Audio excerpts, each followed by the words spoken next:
Hey guys, welcome back to my channel. Hope you guys are good. Here's my best friend.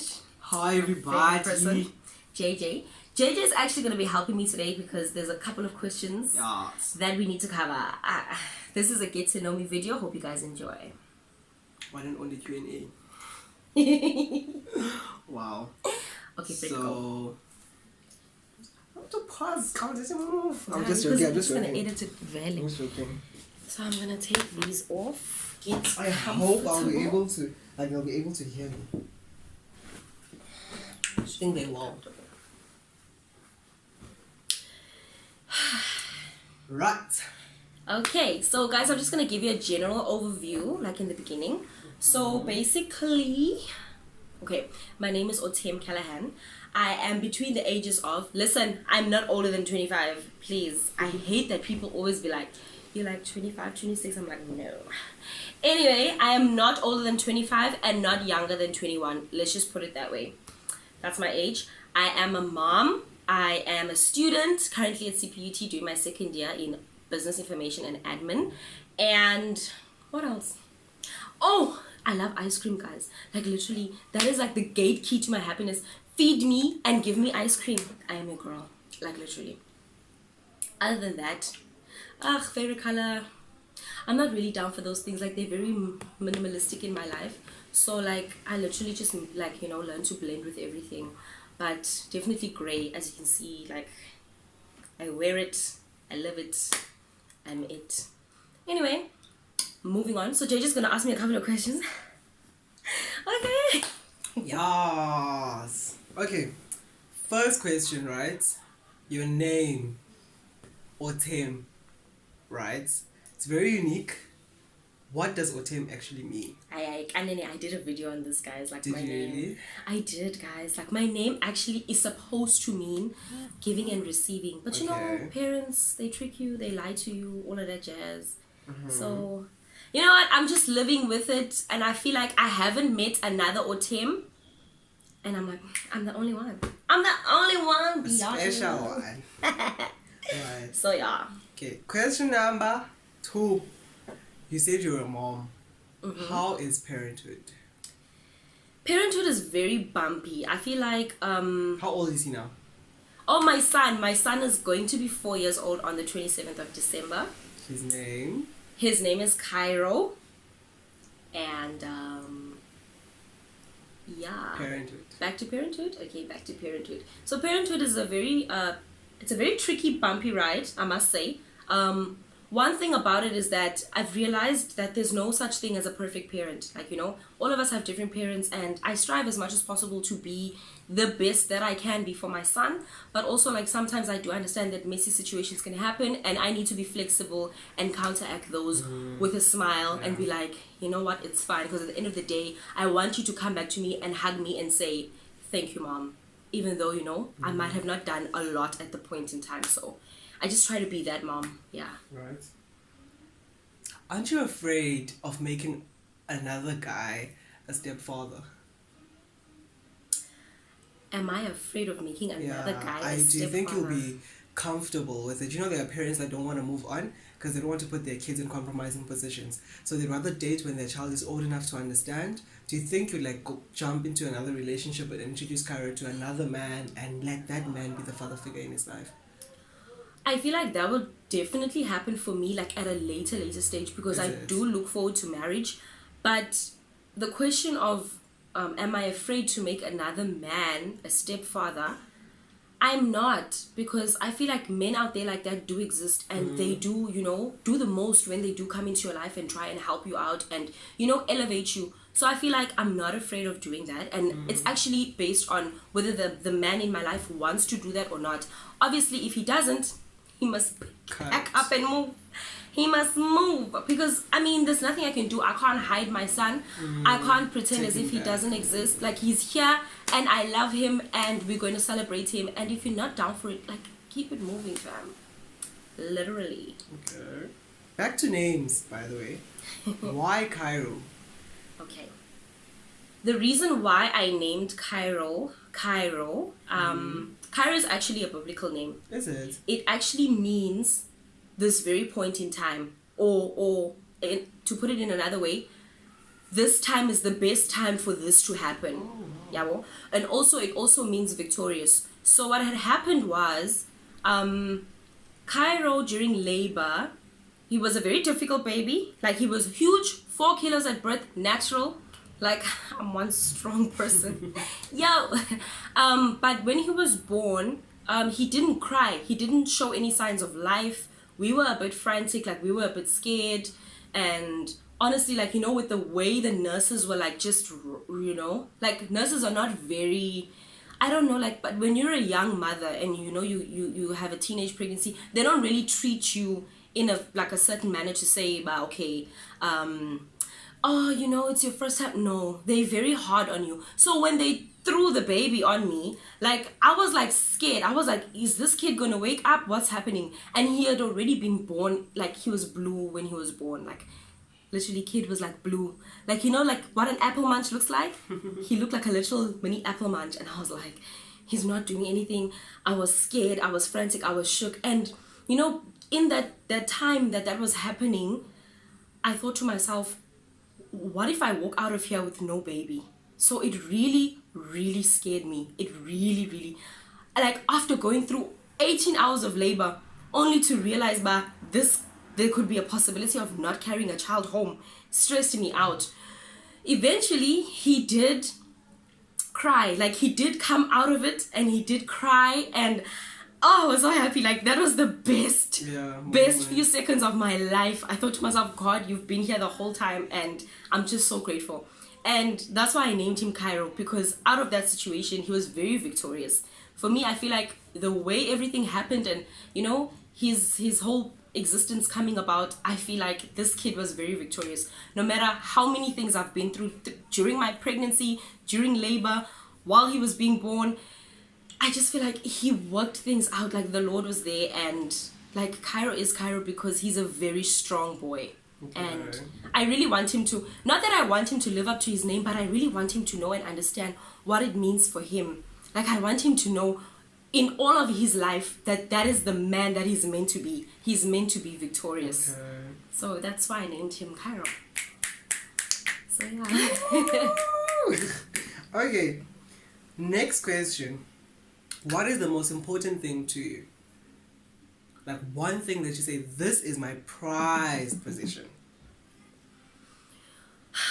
Prized possession, or the most important thing, or okay, let's say the most important thing to you. It can either be a person or an object. It can even be your channel. Well, the most important thing to me, obviously now after I've spoken about Cairo, is Cairo as a person. Okay. That is the most important person to me. But I would say the most important thing to me... After Cairo. Damn. This is really like making me think. Because I feel like when you ask a parent, okay, I don't want to take over, but when you ask a parent, what's the most important thing to you? Obviously it's their children. So besides your child, besides our baby boy, what's the most important thing to you? I think education. Right. Like, education is the most important thing to me. And I feel the reason why it's the most important thing to me is because, you know, in the country that we're in, we really have to fight for ours. And having to fight for something that's a basic necessity, that's a basic need, means that we're not doing enough. And I feel like where I am today and who I am is because I am educated at the level I am educated. Yeah. So yeah, I think education, like, I stress it so much. I really want my cousins and them to pass, and I really want, you know, like, kids to realize the value of their education. So education is definitely the most important thing to me. Right. Yeah. That's actually a very good question. I mean, a very good answer. Really? Because I'm studying to be an educator, so education better be the most important thing to you, right? Next question. Who is your role model? Who do you look up to? Why do you look up to that person? It would have to be my mom. Right. Well, as a personal role model, it'll have to be my mom. The things that my mom has been through and how shout out to my mom. Shout out to my mom, babes. Yes. Like, the things that she's been through in her life and how she still keeps going no matter what is really it's very inspirational. It's an eye opener to me, and it also makes me realize that, like, there's never anything too hard enough for you to handle. There's never. My mom has been through the most. There's some traumatic experiences. There's some situations that she had no control over. Watching her go through all of that and watching her sometimes have to yield and kneel down on her knees to know that she's not strong enough, but the next day is going to come and everything's going to be okay. That really made me like see, but okay, in this life, we really, really, truly only have our family, and if they don't pull through for us, we have to pull through for ourselves, and we have to, you know, put strength in us or keep it going no matter what, because at the end of the day, we're here on this earth to build something, and that's what she's been doing for the past, how old am I? 20 something years. Yo, my mom has struggled, guys. She's literally my personal role model. I want to be everything she is, like everything. She's a little crazy sometimes because your girl was embarrassed in school. Oh, my mom. My mom was a literal eyeball. But I feel like she was doing those things out of love, you know, like she never meant to, you know, do certain things or give me hidings every now and then. But I feel like it's what made me the person I am, and I'd never change a thing. Like, I'd never swap my mom with anybody else's mom. I love my mom, guys. Yo, she is the best person in the world. And I feel like everybody agrees, you know. So, yeah, some people feel that way about their grannies. Shout out to Ukoko. Shout out to Gogs, you know, doing the things. But for me, my mom is my rock. Like, she is. Right, next question. What would you say was the best moment of your life? The best moment of my life? Yep. The one that you say, this one is unforgettable. The best moment of my life? See? Why are you killing me with jawbreakers here? Literally, I feel like these questions, are kind of hard, eh? They are. I can answer. But you know what? I think the best moment of my life... Every moment counts, no matter how small it is. If it's important to you, if it's the best. The best moment of my life was moving out. Like, that was the best moment of my life. Knowing that I'm independent, I have a job, I have a kid, he's in school, I'm working, I've got bills to pay, fair enough. But moving out into my own place, that was by far the best moment of my life. I literally had a glass of wine that day. I was like, cheers to you, sis. Your first apartment. That was the best moment of my life, to be quite honest. Yeah. Right. Nice. My moment is like whack, but yeah, it's collab. Let's move. What is it like, or which point in your life, right? Or what is it in your life that made you be like, yo, I need to wake up and start working hard? Like, it can be a person, it can be a thing, it can be a dream, it can be, but what is it? Or where were you, in what environment or in what situation were you where you were like, okay, cool, I gotta stop with all of this that I'm doing and start working hard? Either on spirituality, money, kids, family, where and what is it that made you be like, okay, cool, drop everything dead, I have to start working hard for this? Okay, so that was the decision I made to come to university. Right. So basically, like, everything was chilled in my life. I had my own place. My kid was in creche. Like, I used to buy him lunch things and all of that. I had a steady paying job. Like, everything was working out. Yeah. Like, you know, but some part of me felt like I was going to be stuck in this forever. I felt like I do not see myself being a cashier for the next 5 years. Yeah. Like, I do not see myself there. I honestly didn't. Like, I looked at my job and I was like, whoa, this is going to be me for the next 5 years. Mind you, I only worked there for a year. But still, a year experience is a year experience.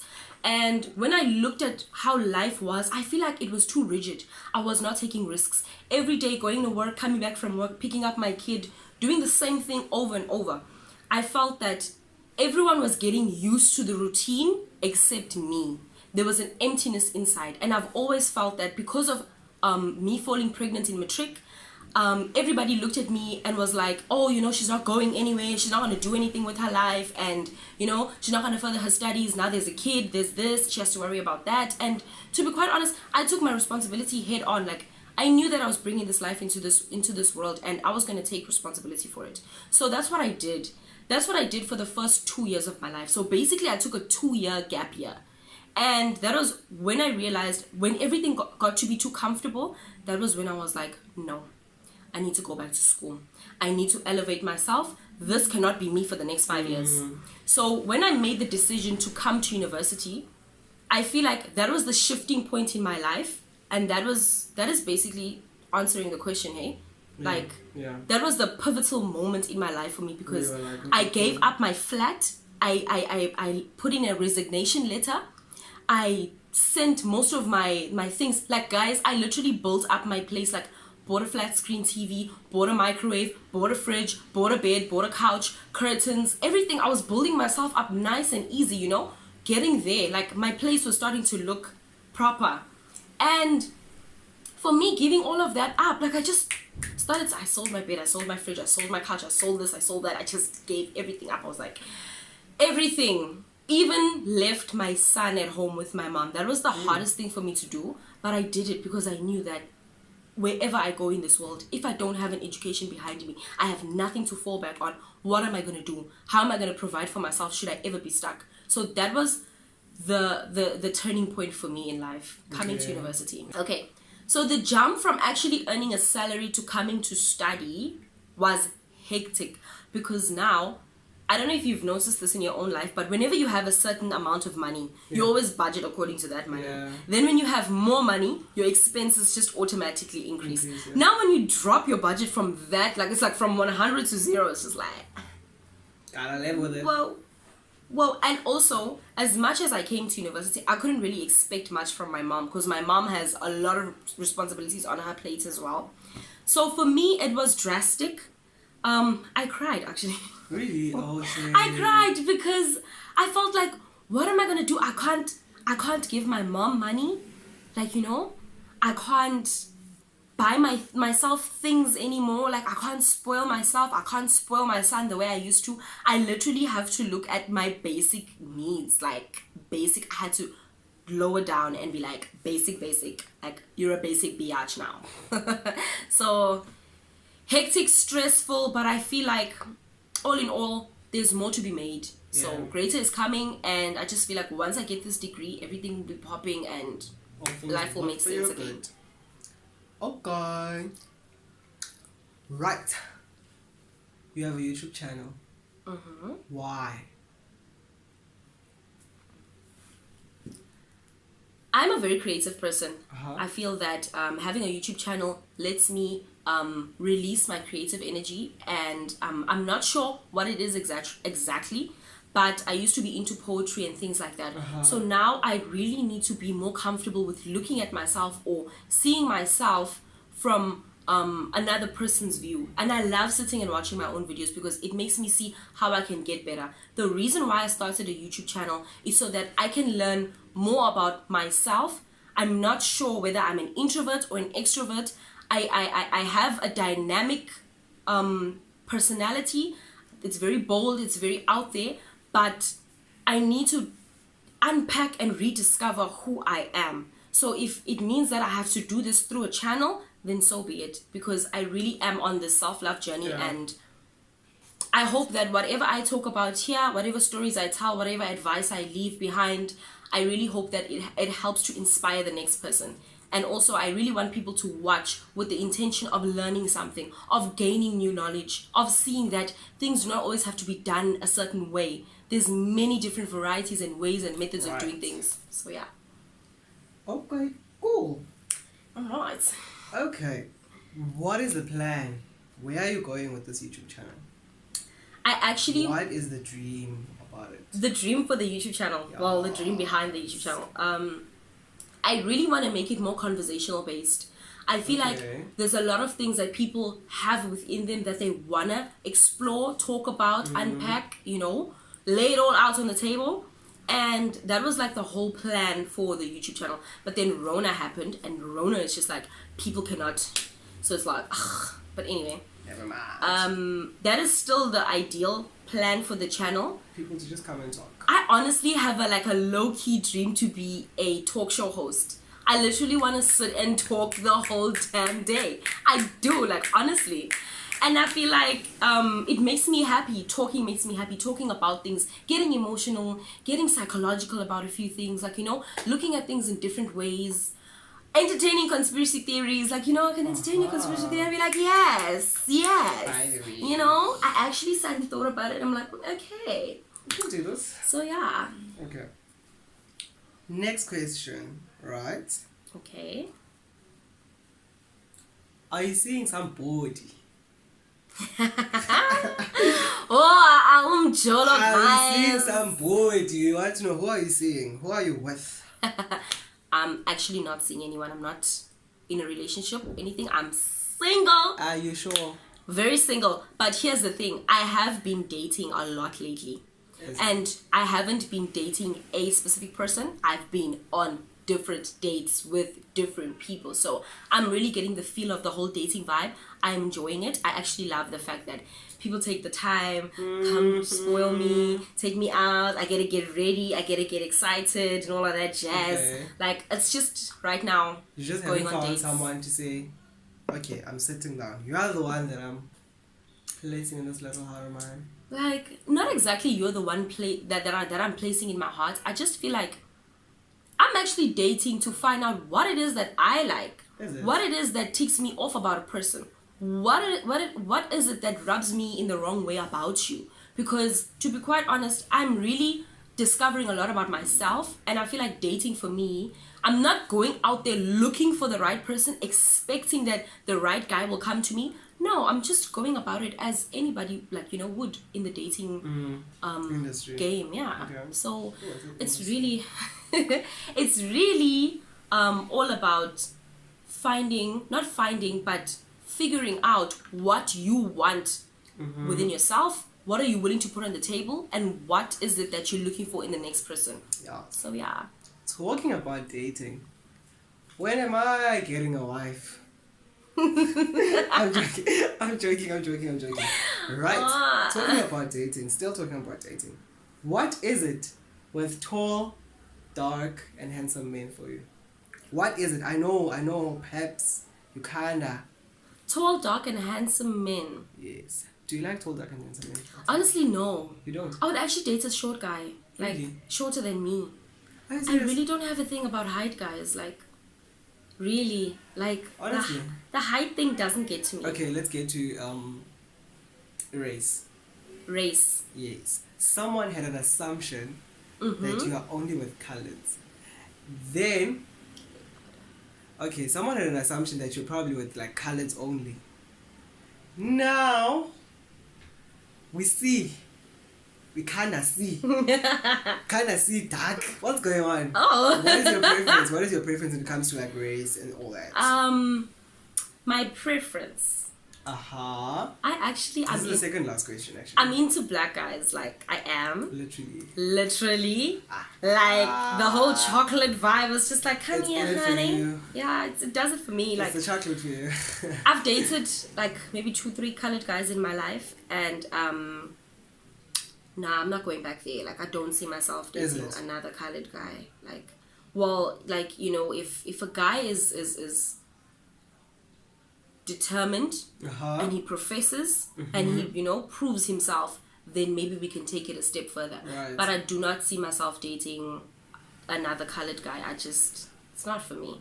Is it? But one thing I do love about them, though, just a side note, I love how they're so proud. They're so proud of their women. Like, it's like, oh! My see. Love it. I love it. We drop it from the top. From the top, make From it the drop. top. So for this last question, I actually want to get closer. You want to get closer? I want to get closer. Move! Oh, I must move now. My leg actually went still. I'm actually, is it? Oh, sorry. I got pins and needles in my leg. Oh my gosh, my leg, guys. It's still recording. Right. I think it is. Oh, it's 26 minutes. Okay. It's chilled. What is the most savage moment of your life? Your most savage moment. I want to hear this. Okay. The most savage thing I've ever done. Okay, there's 2. Can I mention one and then talk about the other? Yes. Okay. Certainly. So I did betray a friend once. See? Savage. Wakanda. But we're not going to talk about that. Okay, sure. So this is the most savage thing I've done. Right. So I don't know if you've noticed, but I don't borrow money from people. Don't borrow money. Don't ask me to borrow your money. Like, don't. But I do, like, if you're my friend and I know you need it, I will borrow it to you. So here's what happened. This girl owed me kind of a lot of money. Okay. And mind you, like, you know when you borrow someone money, you budget that money's going to come back. Come in at this date. Anyway, and you're going to do this with it. So I owed someone else more or less the same amount. Right. So, girl now was not patalaring me back. And when I already budgeted, they're going to take the money and pay that one. You get it? So I was like stressed out. And this girl is telling me that I owe, but she needs the money by this day and don't. I'm like, you know what? So, weedy, this is the person that you actually owe the money to. Ne? Yeah. Here's her name. Here's her cell phone number. Sort it out. I got them together to talk on the phone. You owe me, I owe her. So I'm gonna take myself out of the equation, guys, because like, I don't belong. This blood pressure is not for me. So she now has to pay her. So sort it out. And I left. I was like, I'm not here. I don't even care. Like at this point, I don't even care. Yo, savage. I was like, y'all sort it out. Like, I'm out. I think that that's like a very good way of doing it. You treated it well. Well, if I was in the position, I might freak out, but okay. I was freaking out, and I thought to myself, I shouldn't be freaking out because I did the right thing. Like, I borrowed you when you needed money. Your responsibility is, you're supposed to pay me back. And like, this person knows, but like, she's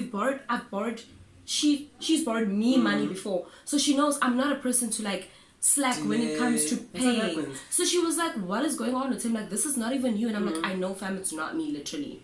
So I made the mistake of trusting this person that I borrowed. And I'll never make that mistake again. That is why I treated this situation as, you know what? But you sorted it out well, hey? They'll see what they'll do there. They'll see what they'll do there. Yeah, those are all the questions that I actually have for you, hey? Okay. Oh, I did get this one question. Shout out to Bongani. He asked me, why am I so beautiful? Tell us. I have no idea. Give it to us, sweetie. I have no idea. Tell us, please, if you want to know. I have no idea, guys. Like, besides the pum pum on my face that's like just ruining everything. I have no idea. I don't know how to answer that question, but shout out. And also, the person that asked the savage question, very interesting. Like, I like that. Because we want to know, we're going to get real. We wanted to know, who do we watch? And click. So this is the person that you're watching, guys. I hope that, you know, I've come through as a coffee. Black colored Indian?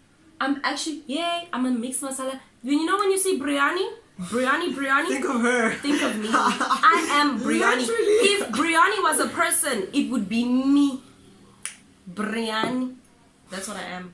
Literally, that's it. I think my dad is Xhosa because his dad is Xhosa because he comes from the Eastern Cape.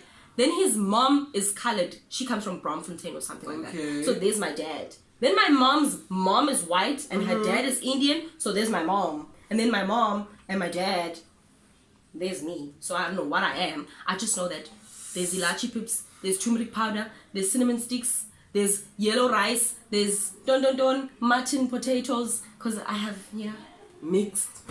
Boom! I'm biryani. If biryani was a person? You. Understandable. Most definitely. Because I always wondered, and I've always wondered, I was like, Wakanda. Wakanda race. Wakanda race is this? Actually, the first thing about you was your name. I was like, Ortem. I used to call her Ortem. He did. He called me Autumn. Like I was a literal season for like a whole month. Because when she said to me Ortem, I was like, what? What is it? Like, you try to like be like up to date with all the English names, and then she just pops up and she's like, my name is Ortem. Like, what? Like, get out of here with that name, girl. Get out of here. To me, you are Autumn. But now I think I got it. Ortem. That's it. Yeah. Close this, baby. Anyway, guys, if you have any more questions or anything that you want to know, please come and entertain me in the comment section. Yeah. Make it pop, from the top, make it drop.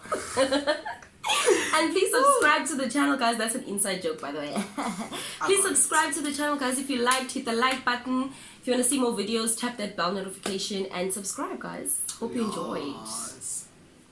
Bye. That's kind of like a glitch. What kind of